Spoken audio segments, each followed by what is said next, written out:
This video appears only when you're ready to see. And if it appeared now, it's because you are. Maybe you clicked without thinking. Maybe it was just another video among hundreds. But something inside you, older than your thoughts, recognized this moment. This isn't coincidence. It's timing. It's the exact instant when your soul decides it has seen enough darkness. For a long time, you've lived inside a story that wasn't yours. You woke up, performed, smiled, obeyed. They called it life, but it was only survival. A rehearsed role. A functional mask. And slowly the mask began to crack. That crack is not weakness. It's the first sign of vision. Carl Jung called this instant the awakening of individuation, the moment when the unconscious refuses to stay disguised. It's when silence begins to scream and the soul, tired of waiting, forces the eyes to open. You thought you were breaking, but what breaks is never you. Only what's no longer true.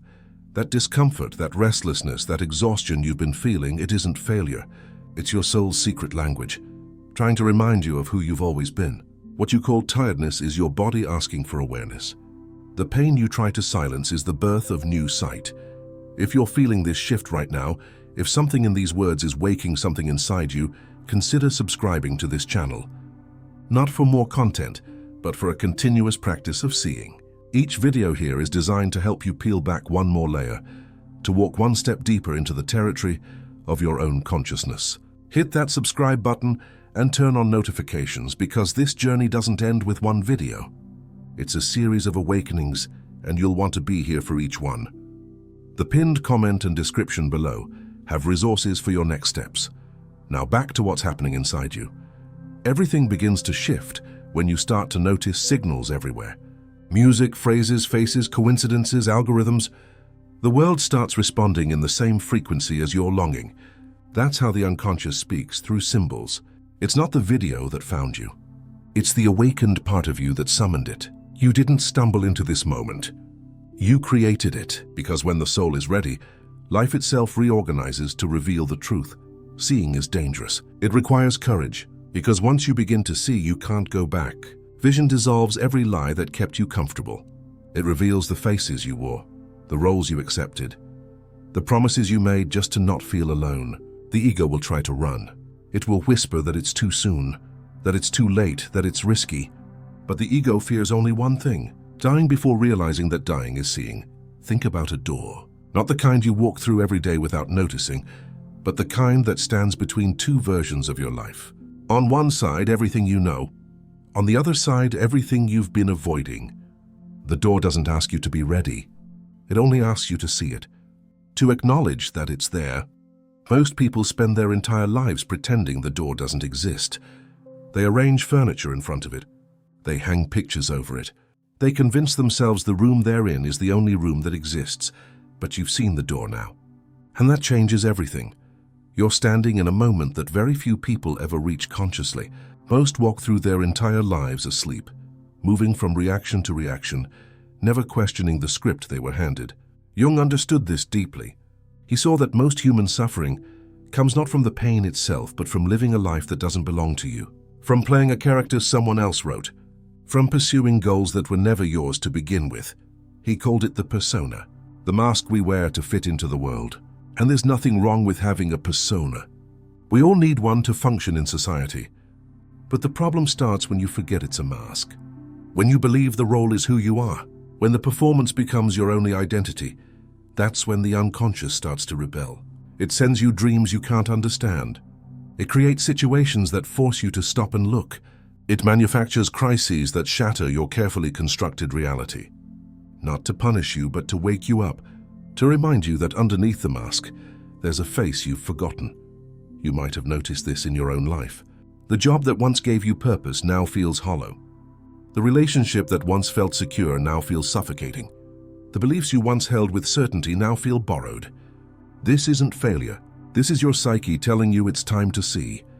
The pain you're experiencing, the confusion, the sense that something fundamental has shifted, this is what Jung called the encounter with the shadow. The shadow is everything you've denied, everything you've pushed away, everything you decided wasn't acceptable.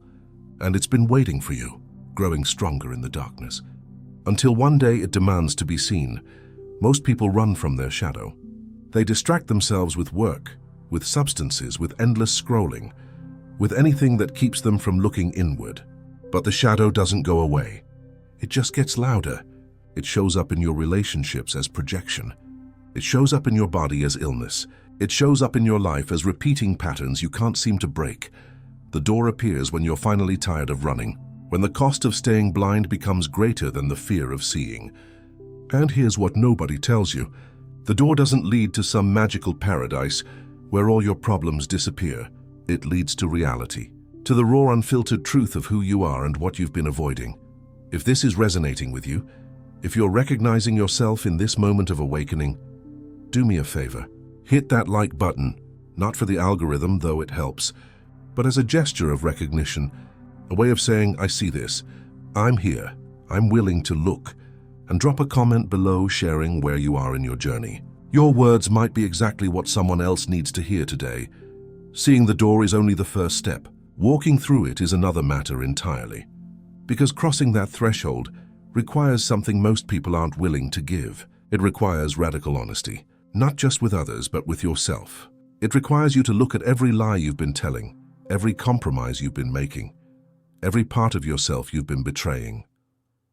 Jung spoke about this as the process of individuation, the journey of becoming who you actually are, not who you were told to be. It's not a comfortable process. In fact, it's often excruciating, because it means dismantling everything you thought you knew about yourself. It means confronting the parts of you that you've spent years hiding. It means standing in front of the mirror and seeing not just the face you show the world, but the face beneath it. Here's a truth that will either liberate you or terrify you. You've been waiting for permission.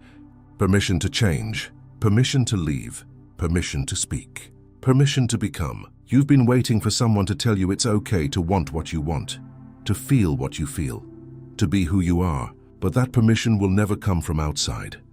It can only come from within. This is what seeing actually means. It means recognizing that you are the only authority on your own life. Not your parents, not your partner, not society, not even the voice in your head that sounds like wisdom, but is really just fear dressed up in reasonable clothing. The moment you truly see this, everything changes. The door becomes less terrifying because you realize you're not walking into the unknown. You're walking into yourself. The real unknown has been the life you've been living, the scripted existence, the borrowed dreams, the second-hand identity. That's the true darkness. What lies beyond the door is light. Your light, the one you've been dimming to make others comfortable. But let's be practical for a moment, because insight without application is just philosophy, and philosophy without embodiment is just noise. You're here because something needs to change. So let's talk about what that actually looks like. Think about the door again. It's standing in front of you. You can see it clearly now. The question isn't whether you should walk through it. The question is what's stopping you. And if you're honest, really honest, it's not fear of the unknown. It's fear of what you'll have to let go of to step forward. You'll have to let go of the story you've been telling about why your life is the way it is. You'll have to let go of the comfort of being a victim.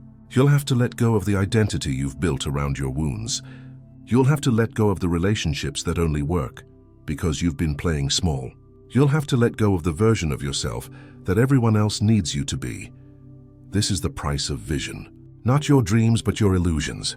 Not your power, but your pretense. Not your love, but your fear disguised as love. And here's the paradox. What you let go of was never serving you. It was only keeping you contained, small, manageable, safe.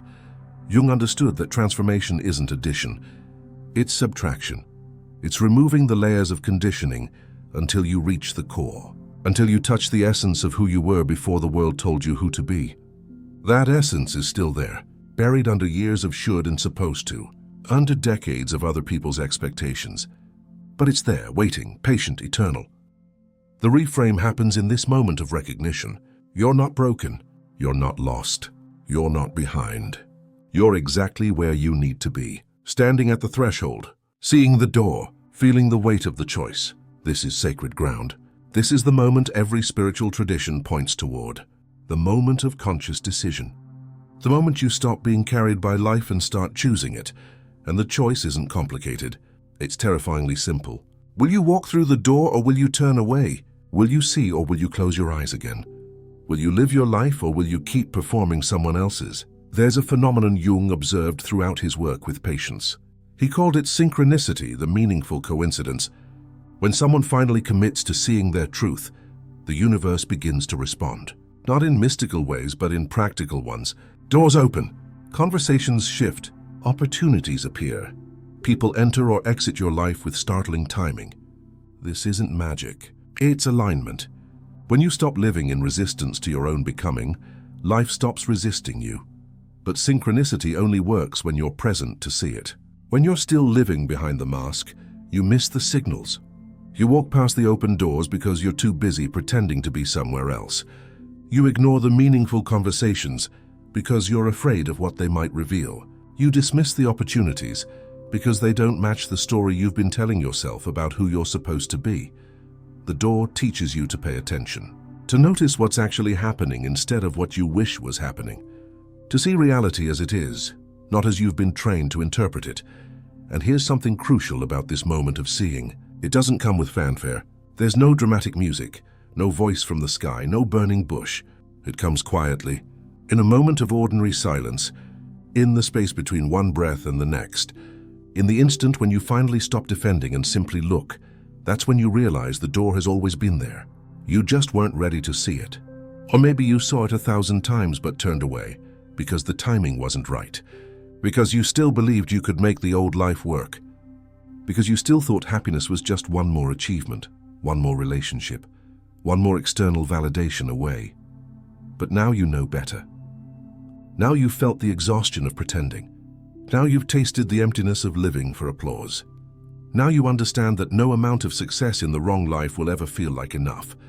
Before we go further, I want you to do something. Save this video to a playlist, not because you'll forget it, but because you'll need to come back to it. The door appears more than once.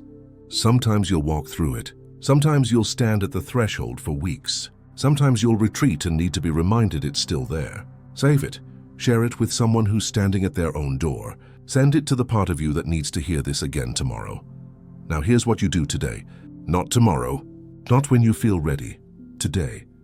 Take out a piece of paper or open a note on your phone. Write these 4 words. I choose to see. That's it. 4 words. But don't just write them. Feel them. Let them land in your chest. Let them echo in the quiet places inside you. These 4 words are not a promise to have all the answers. They're a commitment to stop running from the questions.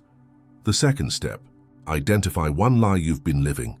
Just one, not to judge it, not to fix it immediately, just to see it clearly. Maybe it's the lie that you're happy in a situation that's slowly killing you. Maybe it's the lie that you need to wait for the right time. Maybe it's the lie that you're not strong enough, not worthy enough, not ready enough. Write it down, name it, because what you can name, you can change. What remains unnamed keeps you prisoner. The third step, do one thing today that the old version of you wouldn't have done. It doesn't have to be dramatic. It doesn't have to be life-altering.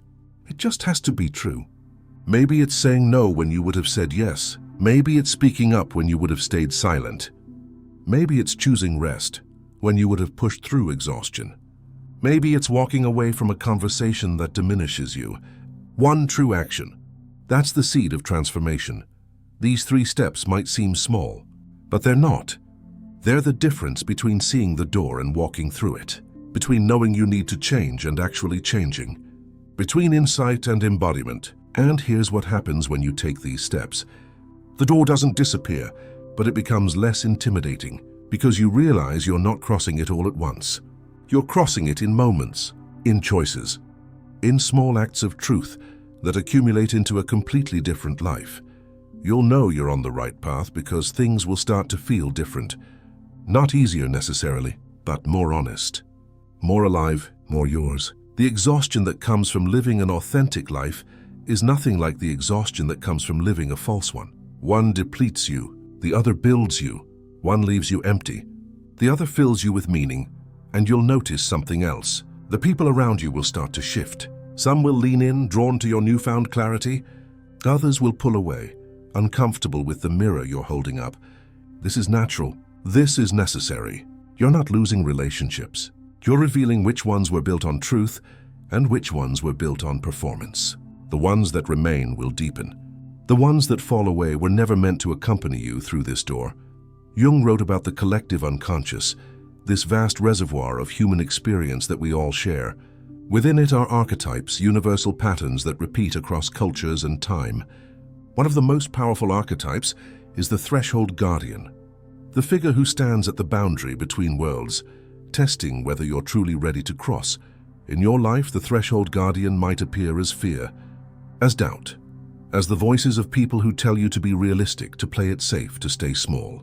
But here's the secret. The threshold guardian isn't trying to stop you. It's trying to ensure you understand the weight of what you're choosing. Because once you cross, there's no going back to innocence.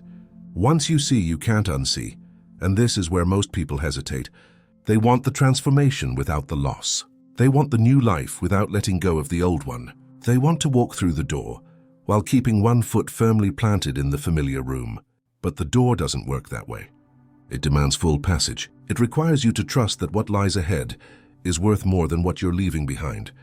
This trust isn't blind faith. It's earned through small acts of courage, through the moments when you chose truth over comfort and survived, through the times when you honored your own knowing, even when everyone else disagreed, through the quiet victories that no one else noticed, but that changed everything inside you.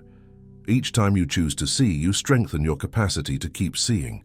Each time you walk toward the door instead of away from it, the threshold becomes more familiar.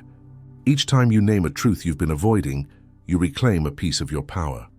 Let's return to the door one final time. You're standing in front of it. You can see it clearly. You've named what you need to let go of. You've taken the first steps, and now there's only one thing left to do. Walk through it. Not perfectly, not gracefully, not with complete certainty, but walk through it. Because here's the truth that will set you free. The door isn't locked. It never was. The only thing keeping it closed is your hand on the handle, frozen by the belief that you need to be different, better, more healed, more ready before you can cross. But that's the final illusion. That's the last lie. You cross the threshold not when you're ready, but when you decide. Readiness isn't a feeling. It's a choice. And once you cross, once you take that first full breath of authentic air, you'll look back and wonder why you waited so long. You'll see all the years you spent preparing, planning, perfecting, and you'll realize none of it was necessary. The only thing that was ever necessary was the willingness to see, to acknowledge the door, to honor the truth that you deserve a life that's actually yours. The video appeared because you're ready, not ready in the sense that you have it all figured out, ready in the sense that you're finally tired enough of pretending, that you're finally hungry enough for truth, that you're finally brave enough to see. And seeing, once it truly begins, doesn't stop. It deepens, it expands, it transforms everything it touches, including you. So take the step. Write the words. Name the lie. Do the one true thing. And then watch as your life begins to reorganize itself around the frequency of your truth. It won't happen all at once, but it will happen. Because the soul, once awakened, doesn't go back to sleep. The eyes once opened don't close again. The door once crossed doesn't lead back to the same room. This is your moment. Not because I'm saying it, but because you're feeling it. Something in you knows. Something older than your doubt. Deeper than your fear. Stronger than your resistance. That something has been waiting for this exact instant. And now that it's here, now that you've seen the door, now that you've heard the call, there's only one question left. Will you answer? The choice has always been yours. The power has always been yours. The life you're longing for has always been yours. Waiting, patient, just on the other side of seeing. Just beyond the door, just one true step away. And that step begins now, with 4 simple words. A seal of vision, a silent pact with what's most true within you. Write them down, speak them aloud. Let them echo in the chambers of your becoming. I choose to see, and once you do, nothing will ever be the same again. Because what you've seen cannot be unseen, and what is awakened cannot go back to sleep. You didn't find this video. It found you. Because you're ready now, but every revelation carries a responsibility to live according to what you've seen. Vision without transformation becomes poison. Once you've glimpsed truth, pretending becomes unbearable. You can no longer sit at tables that feed your numbness. You can't keep repeating the rituals of smallness. You can't keep bowing to the gods of comfort. Because now you know, every compromise costs you a piece of your soul. The world around you will test this newfound sight. It will whisper that you're being dramatic, that nothing really changed, that it's safer to return to the script. It will offer you distractions dressed as duties, but underneath the noise, your soul will be humming a different frequency. Steady, unrelenting, magnetic. That vibration will start pulling everything that matches it and dissolving everything that doesn't. This is not punishment. It's purification. You'll start noticing how truth rearranges your entire ecosystem. Certain conversations will suddenly feel hollow. Certain ambitions will lose their shine. Certain people will fade without farewell. Let them.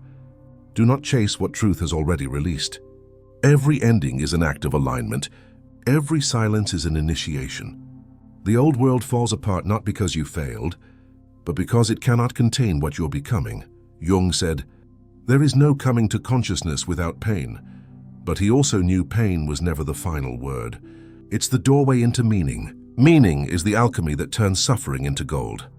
The gold isn't comfort, it's coherence.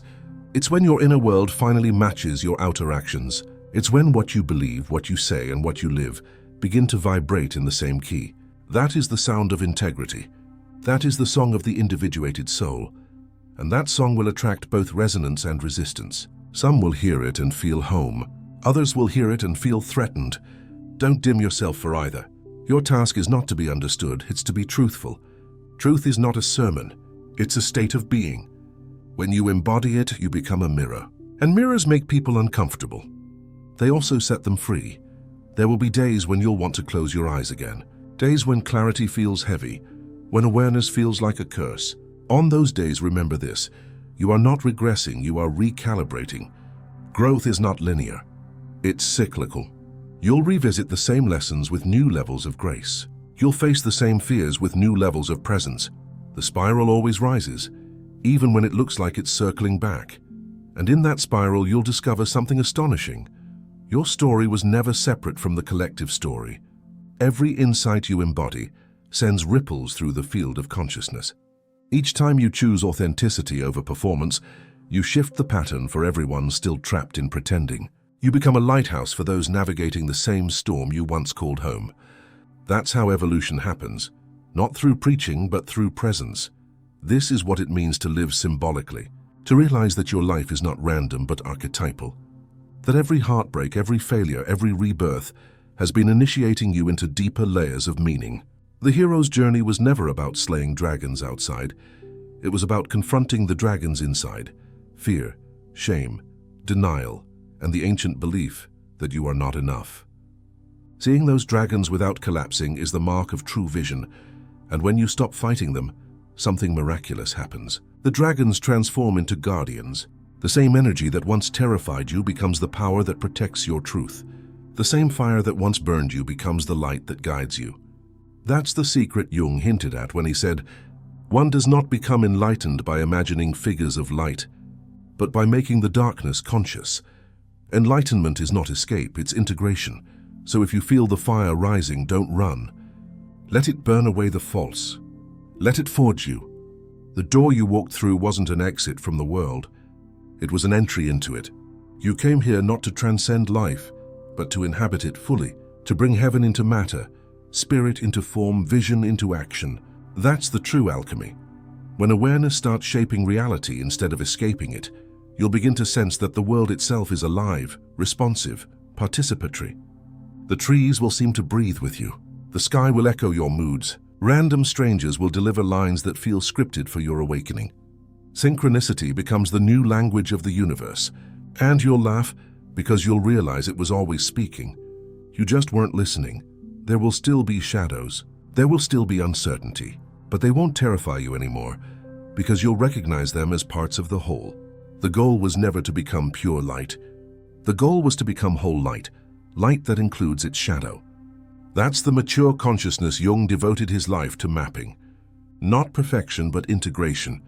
Not escape, but embodiment. Not heaven above, but heaven within.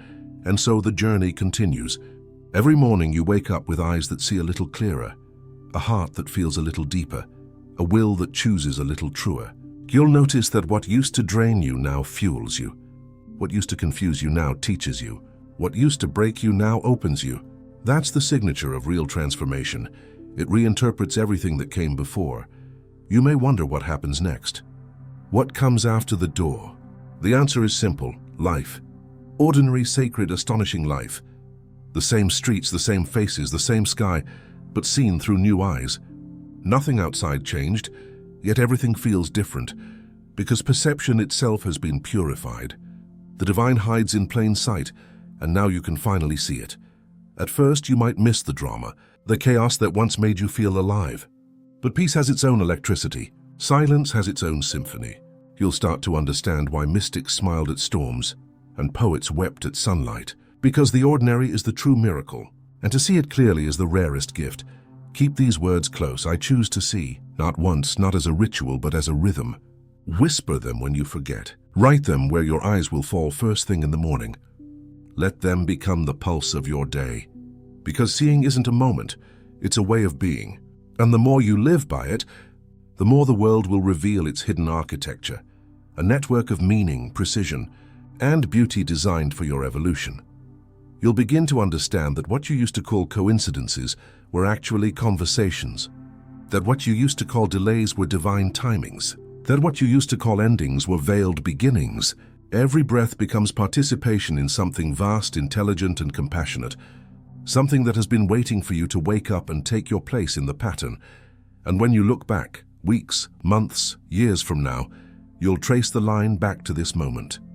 This simple video, this strange coincidence, this door, you'll realize it wasn't just content. It was contact, a meeting point between your readiness and reality's response. The signal that the long night of the soul had served its purpose. You won't need to chase meaning anymore. You'll embody it. You'll live it in how you speak, how you listen, how you love, how you choose. Because the ultimate proof of awakening is kindness, fierce, grounded, lucid kindness, not the politeness that avoids truth, but the compassion that holds truth without judgment. That's what real sight creates, a heart wide enough to see the divine in all its disguises. And so before this moment fades into the next, take one more breath. Feel the weight of everything you've outgrown and the lightness of everything you're becoming. The path won't be linear, but it will be luminous. The door behind you has closed. The door ahead is endless. You are no longer waiting for permission. You are no longer seeking signs. You are the sign. The universe speaks through you now, through your choices, through your courage, through your quiet refusal to live half awake. This is what it means to be initiated, to become a conscious participant in your own unfolding, to realize that destiny was never something that happened to you. It was something that waited for you to remember.